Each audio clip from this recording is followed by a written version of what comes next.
Hi everyone, my name's Carrington and I'm going to talk to you today about the wonderful world of search and the age of assistance.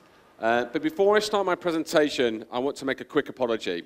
And that is, I'm going to do my presentation in English, and I've got a video to show, and that's going to be in English as well.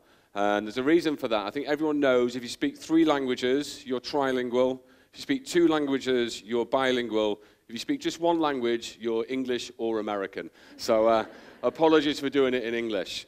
So I'm going to kick off with a video about what's happened in the wonderful world of search over the last year. So if we could play the video, please. No one understood what's going on. People were running everywhere. The uncertainty of Brexit, we don't know what's going to happen. We are a more divided nation than we've ever been. And that officer that was next to us, he ran toward the shots. People start screaming. Everybody gets on the floor. It's completely tragedy and misery in Syria.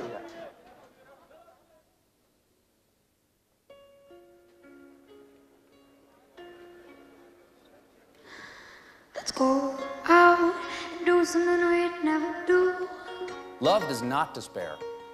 'Cause I feel like I can do Love gives us hope anywhere. that change is possible.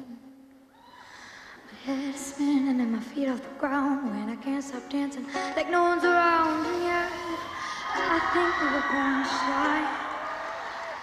'Cause the stars are dull when they're compared to. If you take away the labels, you realize that we're far more alike than we are different. And close their eyes.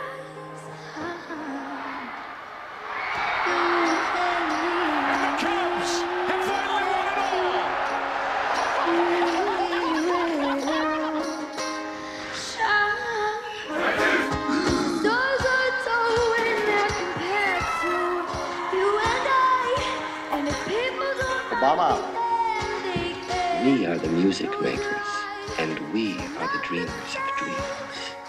We don't have to try, 'cause we're brighter than fireflies are gonna light the sky. And love is love is love is love is love is love is love is love cannot be killed or swept aside. Now fill the world with music, love, and pride. Light the sky.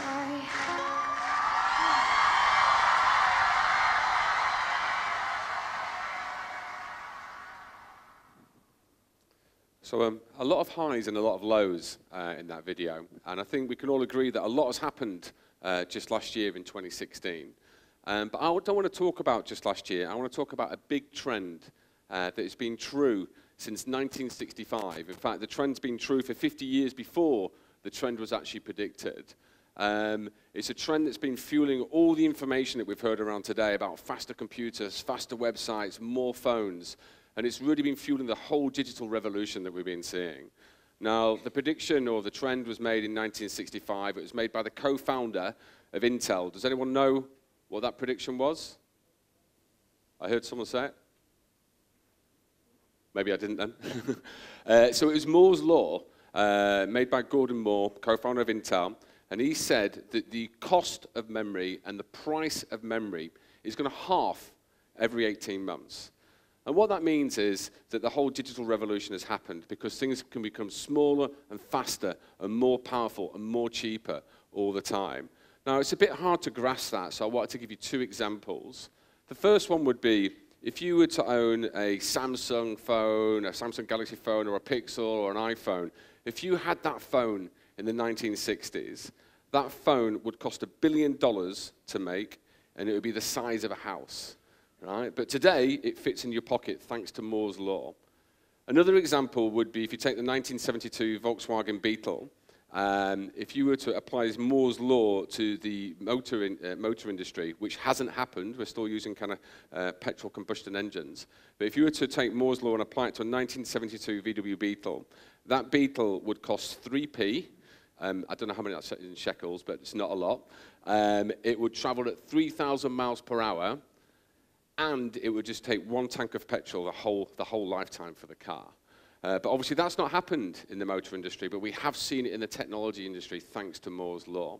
And we're going to carry on seeing these kind of predictions coming along as well, because Moore's Law is going to continue to hold true for us.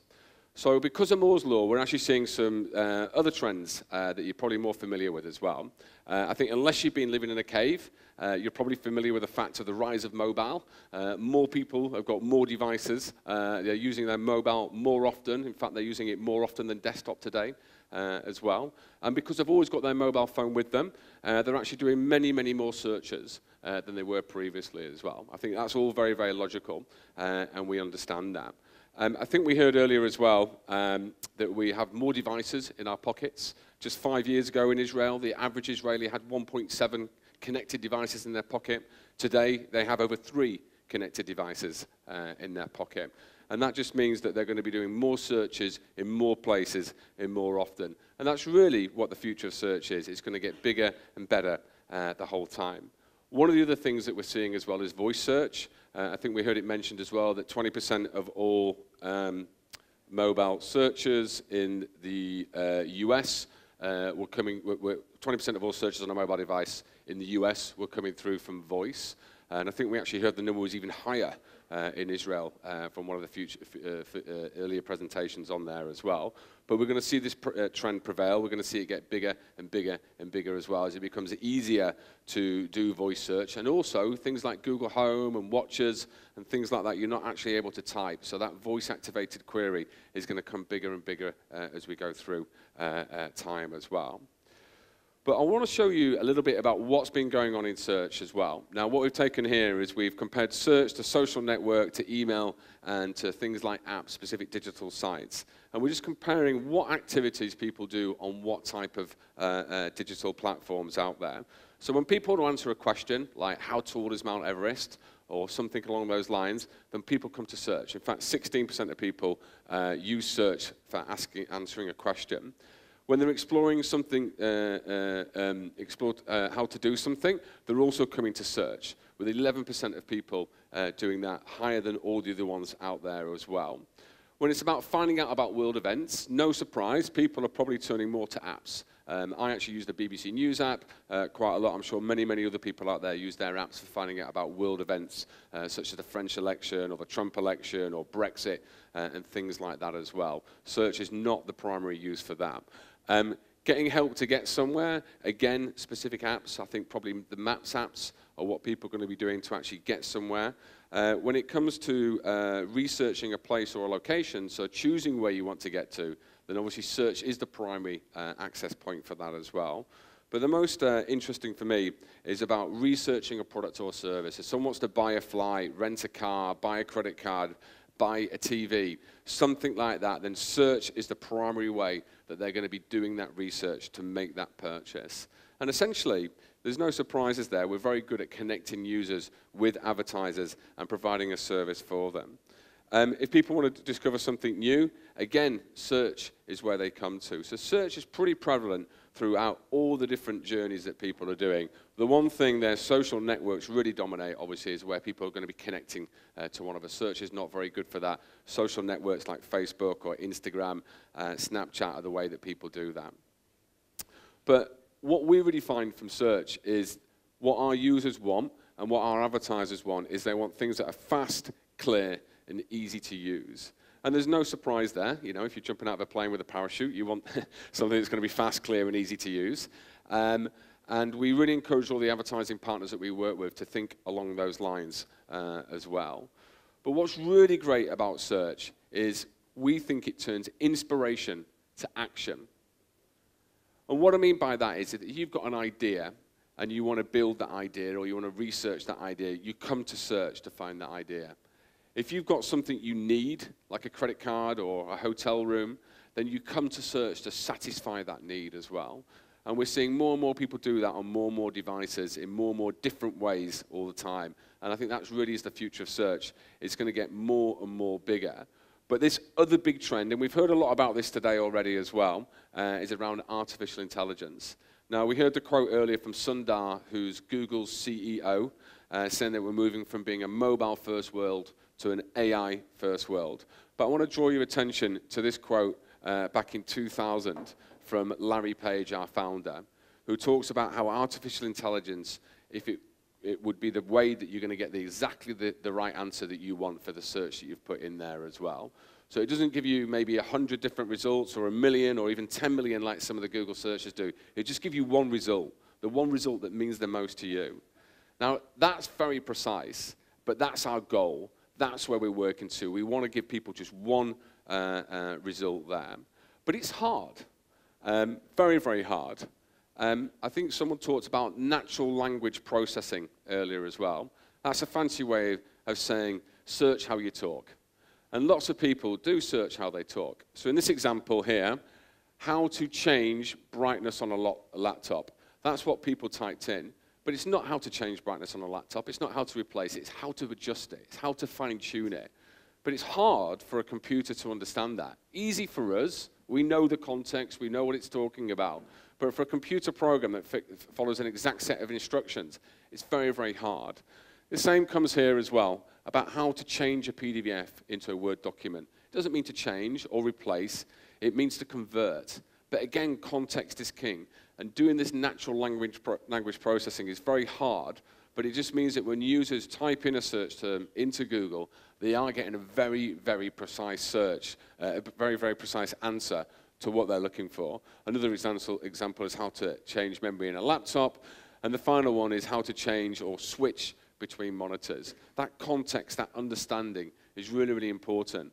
And because we heard earlier today as well, around 16% of the search terms that we get on Google, we've never, ever, ever heard them before. It's really important that we start applying artificial intelligence to help us understand those queries. And that's what we're doing, and that's why people are coming back to search time and time again, because they are getting the answer that they want. So the final example, how to change a light bulb. Now, another example is this, and this is my favorite example. Unfortunately, my dog, you're going to see some pictures of my dog later, my dog is not in there, but this, as the title suggests, dogs or cakes, right? We all know which one's a dog. We all know which one's a cake. It's super easy for us. But if you're a computer, like, what's a dog got? Well, it's got 4 paws, it's got ears, it's got 2 eyes, it's got a waggy tail. That's what a dog is, right? But we know, we can't really see the ears, can't see the tail, can't see the paws, but we know that that's a dog, right? We know that that's a dog, no problem at all. I think it's a Shar-Pei, which is a Japanese dog. But when you... No? Oh, yeah. But if you look at another one of these pictures, like, that's very similar, this bit of chocolate melting there, which looks really, really delicious. It looks very similar to a dog from a computer's eyes. And it's something that technology has struggled with for a long time, getting computers to actually identify what everyday objects are that us humans can do super simple and easily. But what we found is that we were making small increments, maybe 5% every 5 years, about improving the accuracy of computers identifying what these objects were. But then when we started applying artificial intelligence to it, which we did about 1.5 years ago, all of a sudden we jumped about 20 percentage points to 92% accuracy rate now. So when we show our computers pictures like this, they know exactly what it is. They know whether it's a dog, a cat, a cake, or whatever it could be. And artificial intelligence has really, really helped us do that, and it's really powered and had that transformational change, which we think is pretty important. Now, I mentioned earlier, I'm going to show you my dog. So unfortunately, she hasn't traveled from London with me, unfortunately. I did do that once, and it was the best presentation I ever did when I had my dog on stage with me. Thank you very much. But what I want to do is just do a couple of demonstrations on my phone. So can we switch to, yes, right, okay. So this is my phone here. Now, I just want to show you the technology in action. So this is my camera app. This is my view. At 5:30 this morning when I got the red eye from London over here, so I'm a bit tired. But I want to just show you, these are all the pictures that I've got. I want to show you when I just do something like this. Dogs. You can see there, it knows that I want to search for dogs, and it just lists all the different types of pictures of my dog that I have. Interestingly, that was when I was on holiday last year. It's just a cartoon image of some dogs, but it understands that's still a dog, even though it's not a real-life dog. And that's how smart it is as well. And I'll just show you my favorite picture. I'm a Chelsea fan. Some people say it's cruelty to animals, but I think my dog was very happy while this picture was taken. So another example would be, I've got a 7-year-old boy. His name's Jack. Now, I've never tagged him in any of my pictures. I'm probably very, unlike a lot of you in the audience, I'm just not into social networks. I'm not into social media. I don't really share pictures all the time. So I've never tagged my 7-year-old son. But if I say my son's name, Jack, then it will search all my pictures in my camera app. And I have to say I've got, probably just like you guys, tens or hundreds of thousands of pictures in there. But straight away, it understands who my son is, and it shows me pictures of my son.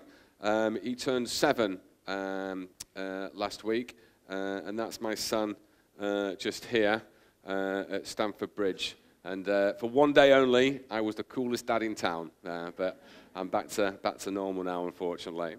So that's pretty cool. About how artificial intelligence can really identify all these different pictures. And it's not amazing in today's technological age. It would have been an amazing 30 years ago. It's quite impressive today, but it just shows you how quickly we started taking this stuff for granted. I know when it came out a couple of years, people were very, very impressed now, but now we just take it for granted. So I want to show you something else that's been around for a little bit of time as well, and that is Google Translate. Now, as I mentioned earlier, I am English, so I only really speak one language. You can see my practice demonstrations here. So I'm going to say something in English, and hopefully it will translate it to Hebrew, and hopefully you guys in the audience will go, yes, that worked, and go, no, it didn't work. So, okay, so let's try this. So I was on the red eye, so I think I'm going to relax a little bit today. So where is the beach?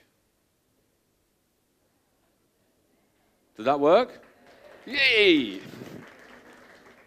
I am super happy because most of the demonstrations didn't work earlier today, so it's really, really good news that they did. So, where is the beach? It's pretty easy. Does anyone want to try a harder term? Okay, no? All right, my final one I want to show you is just something that's a personalized search to me as well. So I'm going to activate it by using the code word that Google uses to activate the search term, and then see if I can get a personal search coming up to me from the search results. Okay, Google, show me my upcoming flights. British Airways Flight 163 from LHR to TLV leaves at 22:29 on the 7th of May. Okay, so that is a personal result to me. I don't think any of you were on that flight last night. I didn't see you, if you were. But what that does, it just shows me all my personal upcoming flights. And even though I'm just searching Google, because I'm logged in, it knows who I am. It knows all my details. It knows that I was on that flight, but it also knows my future flights because it understands what's been put into Gmail, and it can actually autofill your calendar as well. But having those personal results is really important to you. And that's really where we see assistance going. You know, when you're looking for information, it's there. But also, as I mentioned earlier, it's not just about you searching for information. It's about that information finding you. So when I book these flights on my credit card, it comes up here, but it also goes into my calendar automatically because my assistant knows I want to block out the dates when I'm flying and make sure that people aren't scheduling meetings. So rather than me looking for that information, it's already putting it into calendar, and that's where we see the future of assistance going a lot further as well. So that's it for the demonstrations. I'll just do one more because hopefully it'll be funny. It's not funny in England, but it might be funny here. Okay, Google. Do I need an umbrella? No, rain is not expected today in Tel Aviv. The forecast is 28 degrees and sunny.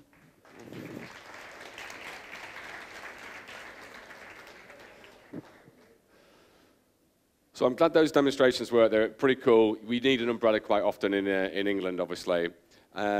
So if we just move on here. Okay. So I just want to leave you with a few parting thoughts. Like, we've heard a lot of information today. A lot of presenters have given us their wisdom of their worlds and their insights. We've heard about how much the world is changing all the time. And I just want to leave you with a couple of tips for how to work with Google. And the first one is be seen.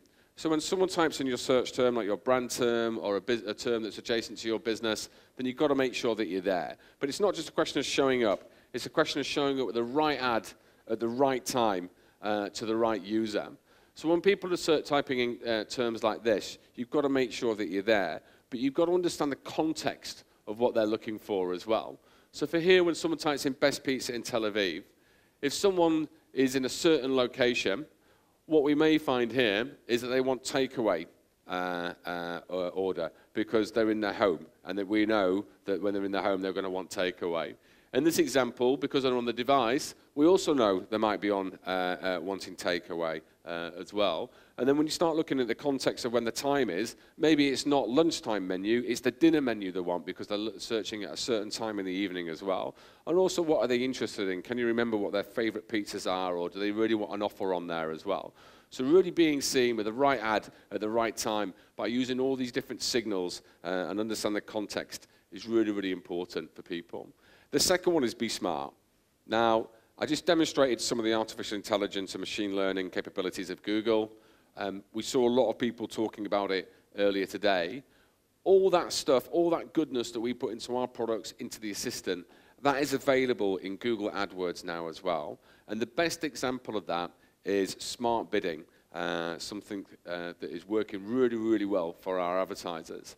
Now, why do people do smart bidding? Lots of people in this room may actually do manual bidding themselves, but the reason why is that AdWords used to be super simple and super easy. I've been at Google for a long time. I used to work for the world's biggest search engine called Alta Vista before Google came along, if people remember that, if they're old like me. But it was really, really easy back in the day. We just had keywords and we just had bids. And that was it, right? So you chose your keywords, you decided how much you're going to bid on it based on the return on investment metric that you wanted to have from there, and it was really, really easy. And you didn't really need smart bidding or automated bidding at that point.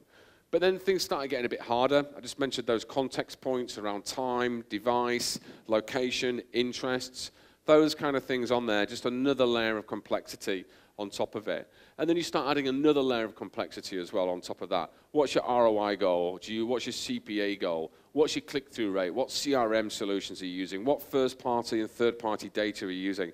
When you start adding all those different parameters on top of the bids that you're making at Google, using smart bidding and letting the computer or the algorithm take all the heavy lifting for you is really, really important. The example that I give is a friend of mine. He works in an agency, and I know for a fact that he'd much rather take his client for lunch on a Friday afternoon than sitting in a darkened room and making all these manual bid adjustments on there as well. And I convinced him to use smart bidding. And these are some of the results that we see when people start using smart bidding out there as well. So this is an example from AliExpress. They started using something called TCPA. And it worked exceptionally well for them. So target CPA drove 93% more conversions, but also a staggering 46% CPA decrease. So I think if everyone in this room who works with AdWords could get those kind of results, I think you'd switch it on straight away. And there's one thing to take away from my presentation, it would be to start using smart bidding. But it's not just one example. We have other examples like this with Virgin Experience Days, and you can look at the stats on there as well. A presentation is available. It will be sent out after this presentation. You can see them all on there. But 701% increase in revenue as soon as they started switching on smart bidding. So it's really, really important to be smart. And the final one is be speedy. We've heard a couple of times from a few different people about the importance of websites. Well, having a fast website is super, super important, and having a good, usable website is super important as well. And we benchmarked over 300 companies across Europe, and we looked at what their usability was like. And what we found is that, 72% of travel sites had good usability, e.g. 28% of people didn't have them, and travel were the best, and then retail was second best, and finance was pretty poor. And I think someone mentioned earlier as well, actually, that we actually see across Europe, I think it was actually higher in Israel, that 30% of finance sites still rely on desktop optimized pages on mobile. So it's designed for desktop, but they're trying to cram it into a mobile. It's a really bad user experience, and users are going to click away and go to a competitor. So have a really, really good, well-thought-out, mobile-optimized website. And when you do, make sure it works in terms of speed, because you can have a beautiful-looking site, but if it's taking like 20 seconds to download, then people are just going to click away. And the magic number is 1, 2, 3 seconds and the page should load, otherwise people are going to click away. And we don't see many people with a load time of 3 seconds or less in Israel, or EMEA to that point as well, but it is higher in Israel. So we actually see retail the best across Europe with the fastest loading sites. They've learned that, you know, to have high quality, beautiful images makes the site look good, but because it takes so long to load, people are clicking away, or baskets are left empty and people don't check out. So making sure that you're kind of compressing those high quality images, making it very easy for the site to load in a fast way is really, really important on there as well. So they're the 3 trends that we're seeing out there. Make sure that you're be seen, make sure that you're being smart, and I do hasten to add that smart bidding is perhaps the most biggest takeaway that you should have from this. And the final one is be speedy as well. So that's it from me. I hope you enjoyed the presentation. Apologies for apologies for English. And I hope you enjoyed the demonstrations. Thank you all very much.